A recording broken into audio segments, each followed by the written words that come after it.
Hi guys, welcome back to the Bridge Initiative. Today the topic I want to discuss is President Trump's recent Afghan policy and its implications, particularly for Pakistan. I want to provide to you today a Pakistani perspective on the situation in Afghanistan and how that blends in with what President Trump is saying. Um, First of all, I think before we go into the whole debate around statement, its pros and cons, let's get some historical perspective around the issue. Afghanistan has been a mess since the 80s when the Soviets invaded and the West and Pakistan went in and supported the Mujahideen to fight the Soviets, which eventually resulted in their withdrawal in the late 80s. This was followed up by a decade-long civil war between different Mujahideen factions and warlords who largely represented different ethnic groups and groupings. One of the warlords, factions, or groupings which came out of the civil war were the Taliban. The Taliban were largely representative of the Pashtun population of Afghanistan. The population of Afghanistan is ethnically heterogeneous. It includes about roughly 40 to 50% of the population out of 30 million being Pashtuns, rest being Tajiks, Uzbeks, Hazaras, and etc. others. So effectively, Taliban represented about half the population. They came into power in Kabul in the late 90s, and before 9/11 were effectively controlling about 70% of the country. Um, that's one historical perspective. When the 9/11 happened, the United States came in and it supported the non-Taliban, anti-Taliban factions in Afghanistan and it overthrew their government. All these non or anti-Taliban factions were representative of largely the non-Pashtun actors in Afghanistan. These non-Pashtun actors came into power in Kabul and ever since have held sway over the Afghan government. Um, the country descended into a second civil war, effectively with the Pashtun Taliban fighting the non-Pashtun central government. Although, having said that, the caveat is there have been some Pashtun elements in the central government in Kabul as well, but largely the Taliban have been the largest representative of Pashtun interests in Afghanistan. So effectively, you've had a second civil war with a fight between different Afghan factions. The other part of the equation is the India-Pakistan relationship. Pakistan and India have been, for different reasons, and primarily because of the Kashmir dispute between the two countries, been fighting for the last 70 years. They've had several wars, and they regularly sort of are at each other's throats because of this tension. Both have nuclear powers. Pakistan being a country which is very large, a population of almost 220 million people, but at the same time several times smaller than India in terms of conventional capability, feels threatened from encirclement of sorts. So they have Pakistan has an insecure eastern border, does not want an insecure western border as well with Afghanistan. So if not a friendly government in Kabul, at the very least what Pakistan wants is a government which is not hostile to Pakistan. Um, Within Pakistan itself, about 30 million Pashtuns live, which means that Pakistan today has about twice as many Pashtuns as in Afghanistan. These Pashtuns live along the Pakistan-Afghan border in areas such as Fata, KP, and Balochistan. So naturally, there is a free flow of people between Afghanistan and Pakistan along this 2,400 kilometer long border, which is much more difficult to police than the US-Mexican border. So you have Pashtuns flowing back and forth between the two countries. Now, that's the context in which we are speaking and talking about the situation. Um, United States has been in Afghanistan for 16 years now. It's the longest war in American history. The United States has spent $1 trillion in Afghanistan. But a recent statement which came out from Kabul basically stated that even today, 40% of Afghanistan is actually controlled by the Taliban. So that number might be higher as well. So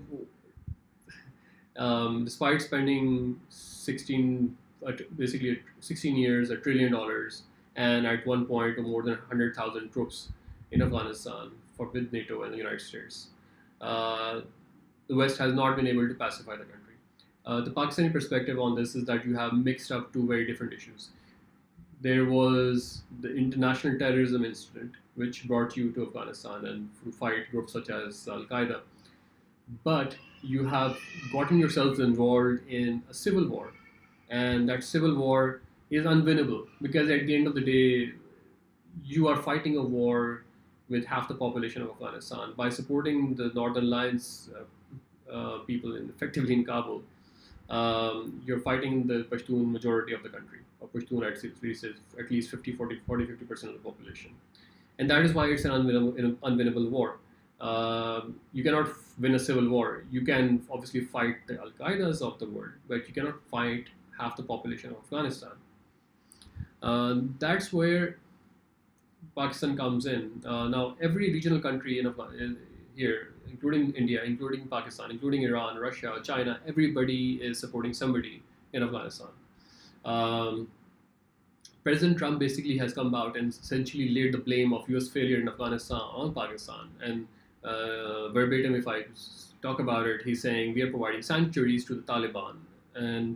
And those groups are, and since we are providing sanctuaries, the United States is unable to win the war in Afghanistan. My question for you guys is that how can, when 40 to 50% of Afghanistan, according to your own estimates, is controlled by the Taliban, then they don't really need sanctuaries in Pakistan to operate in that country. Um, 40 to 50% of the country. I mean, imagine when they're collecting taxes on the roads in those areas in Afghanistan, and you're saying basically because there's maybe some flow of people between the Pashtun areas and on both sides of the border across this very porous border between the two countries, we are to blame for your failure in Afghanistan, despite having spent $1 trillion in 16 years with more than 100,000 troops in that country. So, to me, that while there could be some element of of of of truth to the fact that there are probably Taliban slipping back and forth between the borders, between the two countries. The problem of Afghanistan largely lies in Afghanistan. Afghanistan is ungovernable because you are in a civil war with the largest ethnic group in the country. Central government, which has figurehead representation of the Pashtuns, but not actually but real power is controlled by non-Pashtun elements of the country. You have a government which is extremely corrupt and inefficient. And you are unable to, you have merged two very different problems, one of international terrorism and second being of basically a civil war in Afghanistan. To add to the complexity, because all the groups which are fighting the Taliban pre 9/11 came to power in the center, and these groups were supported by other regional powers, including India, which were hostile to Pakistan. Afghanistan, since 9/11, has actually become a hotbed of militant groups for launching their attacks in Pakistan. Over the last decade, we have increasingly seen on our side of the border attacks targeting civilians and the military and the security establishment and the infrastructure of Pakistan being launched from border areas of Pakistan, from Afghanistan essentially. So we have lost in the last 16 years 70,000 people. 70,000 people, and just put it in perspective. To put it in perspective, that's 22 times what you lost in 9/11. 70,000 people, vast majority of them civilians, and then you have the security personnel. And we have had an economic impact of about north of $120 billion to us because we allied ourselves with the United States post 9/11, and as a result, many of the militant groups in Afghanistan turned their guns on us. And because there were ethnic linkages across the Pashtun tribal belts and on both sides of the border, these areas, these groups basically started launching attacks on Pakistani civilians and Pakistani military. We have carried out several military operations across around these groups against these groups along the Pakistan-Afghan border over the last decade and a half. And I would say in the last 5 years especially, we have gained an upper edge. We have brought down significantly the terrorism incidents in Pakistan by almost 70-80% because these operations have started bearing fruit. What Mr. Trump is saying is essentially that even though he does not control half the country in Afghanistan, it's our fault, and because sanctuaries in Pakistan, that he's unable to win the war in Afghanistan. His solution for that is one, to put more pressure on us, which I don't know what results that's going to bring out, because the problem at the end of the day lies in Afghanistan and its civil war and its corrupt and inefficient government. But at the same time, he wants to bring in our regional rival, India, which already is fomenting trouble for us through Afghanistan and facilitating terrorism incidents in Pakistan to come and play a larger role. What is that going to do? It's going to essentially make our borders even more unstable. It's going to increase the terrorism incidents in Afghanistan because India is going to use that, as it is already using the ungoverned areas of Afghanistan through its allies in Kabul to destabilize Pakistan. So, will it that actually increase or decrease Pakistan's cooperation with you guys? It's going to definitely decrease the cooperation of Pakistan with you guys. You cannot win in Afghanistan without our support. We are providing you the logistics and supply chain for supply of your troops through Pakistan. We have been very active in hunting down Al Qaeda and international terrorism suspects in Pakistan and providing support as much as we can from our side. Having said that, we have a 2,400 kilometer long border, which nobody is completely able to seal off. You guys are on the other side of the border. If there is flow of people, you have an equal responsibility of controlling that flow of people. On our side, we have put in a lot of resources in trying to control that border flow. That the same cannot be said about the Afghan side of the border. So I think what President Trump is saying is I think shifting the blame. I think there has been a failure of American policy in Afghanistan over 16 years. You took your eye off the ball. You went into Iraq. You basically forgot about Afghanistan. You've lost the initiative. You put in at some point more than 100,000 troops. You still could not resolve the situation. What is another 4,000 troops going to do at this point? No, the answer is pretty straightforward.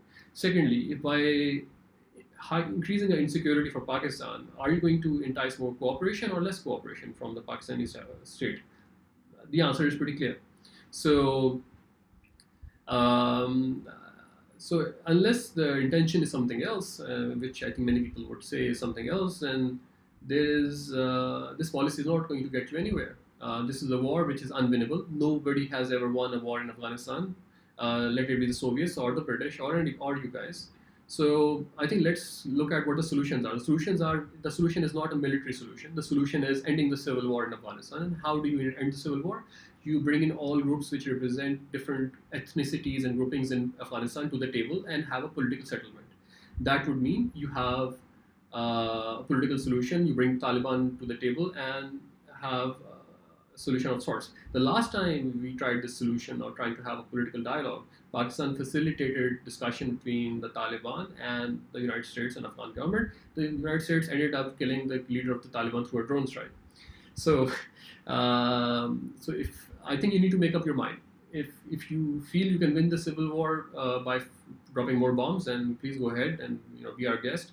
If you feel that you have already proven that does not work after 16 years of experience, then let's find a political solution. Political solution then means then you have a dialogue and you bring in all these factions into government in Kabul.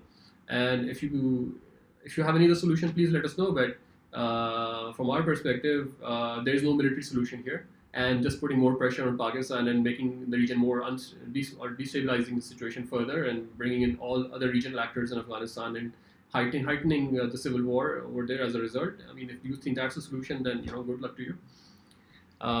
Thank you.